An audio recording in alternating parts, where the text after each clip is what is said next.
Doctor से दवा लेकर मैं बेटी की उंगली थामे क्लिनिक से बाहर निकला।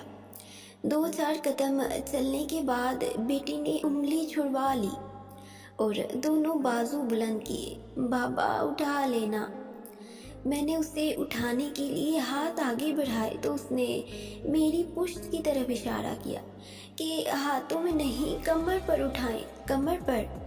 मैंने चारों तरफ नजरें दौड़ाई। काफी चहल पहल वाली जगह थी। सब लोग कहेंगे इतनी बड़ी हो गई और बाबा ने कमर पर उठाया हुआ है। नहीं, बस कमर पर उठाएं, उसने लाड से जिद की। लोग क्या कहेंगे इस बात की इसकी जूते को भी परवाह न थी। जैसे कह रही हो कि मेरे बाबा मेरी मर्जी। थोड़े शिशोपंथ के बाद मैं जमीन पर बैठ गया। उसने मेरी गर्दन के गिर्द बाजू फैलाए। मैं उठकर चल दिया। चंद कदम ही चला था कि कानों में सरगोशी हुई।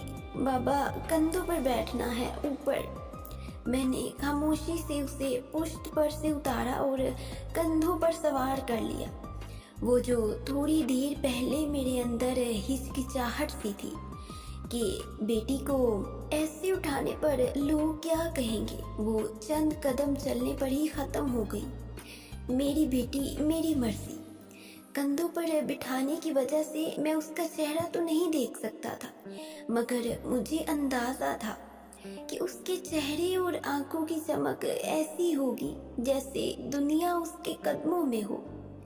बाप के कंधों पर सवार होकर ऐसा ही लगता है जैसे दुनिया कदमों में हो। मुझे यूं लग रहा था जैसे मैं नकील पड़ा ऊंट या घोड़ा हूँ जिसकी नकील मेरी बेटी के हाथ में है। मेरी बेटी मुझे कहेगी, बाबा तेज दौड़े, मैं तेज हो जाऊंगा। वो कहेगी, बाबा आहिस्ता चले, मैं आहिस्ता हो जाऊंगा। वो दाएं मोड़ेगी, मैं मुड़ जाऊंगा। वो बाएं घुमाएगी, मैं घूम जाऊंगा। वो कहेगी, बाबा रुक जाएं, मैं रुक जाऊंगा। उसका दिल चाहेगा उड़ने को।